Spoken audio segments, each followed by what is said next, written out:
Salve, salve galera vascaína, voltando com as análises aqui no canal, nesse último jogo pela Taça Guanabara e que credenciou o Vasco a disputar as semifinais do Campeonato Carioca. Deu Vasco agora há pouco em São Januário, 1 a 0 diante do Botafogo, e o time do Carrilli terminando na quarta colocação e pegando logo de cara o Flamengo nas semifinais. E aqui eu vou bater um papo rápido com vocês do que vi desse Vasco de hoje e do que precisa, né, ser feito para poder jogar de igual para igual contra o rival, que tem um elenco bem qualificado aí, e não é à toa que terminou aí na primeira colocação do campeonato. Bom, resultado de hoje, meus amigos, foi justo, foi honesto, foi muito interessante, né, porque o Vasco controlou as ações na maior parte do jogo e num primeiro tempo onde teve muito mais domínio do que o seu adversário e primazia técnica, né, dentro de campo. Conseguiu chegar ao gol através, né, do Verratti cobrando aquele belo pênalti, injetando com isso mais confiança para o decorrer da partida. O Vasco cresceu a partir dali, né, começou ainda um pouco tímido, o Botafogo igualando as ações, mas depois o Vasco começou a crescer e aí o Vasco se credenciou, né, para ser ainda mais favorito para essa partida. Diga-se de passagem, os dois tempos foram bem distintos, né? No primeiro a gente viu um Vasco muito mais organizado, mais compacto, mais distribuído, fazendo boas transições, né? O Botafogo pouco assustou.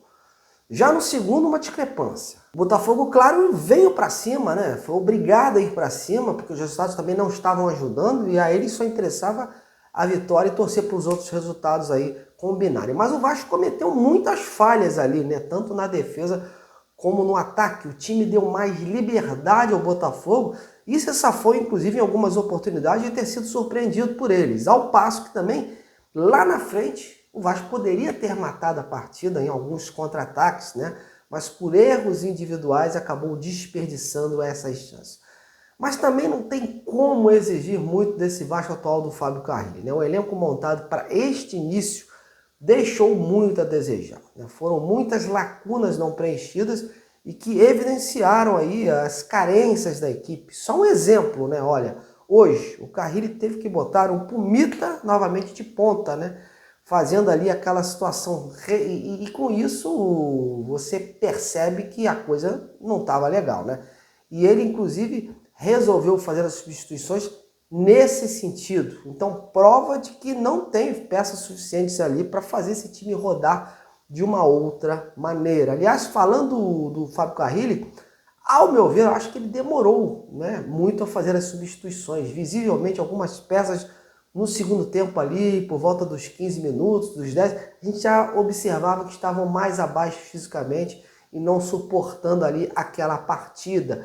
Creio que, inclusive, poderia ter feito as mudanças mais cedo para que restabelecesse ali o equilíbrio do jogo. De qualquer forma, uma coisa que eu gostei hoje do time, em que pese aquela atuação meio inconstante, foi a disposição e a pegada de alguns jogadores. O PH foi muito bem pela direita, né, com seus avanços e na recomposição. Não deu muita chance ao Cuiabano, né, lateral do Botafogo, de se criar. No meio-campo eu gostei muito do Tietê, né, com boa movimentação e chegada na área. E o Hugo Moura também foi muito forte ali, foi muito bem, foi muito forte na marcação, dando uma boa cobertura defensiva ali no time. Lá atrás eu vi o Lucas Freitas também evoluindo, né, ele se mostrou mais seguro e por isso vai ganhando aí a titularidade do seu xará, o Lucas Oliveira, que se machucou e não voltou mais.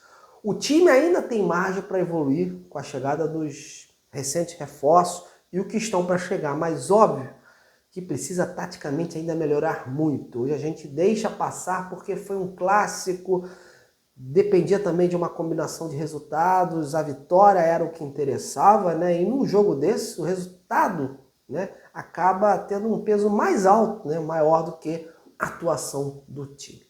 Mas o Vasco vai precisar melhorar e muito, né? Ainda comete falhas na transição, na construção de jogadas e no sistema defensivo. Porque muitas vezes, né, meus amigos, a vitória mascara algumas situações. Então hoje o Vasco venceu e se classificou, mas isso não pode mascarar as deficiências do time, né?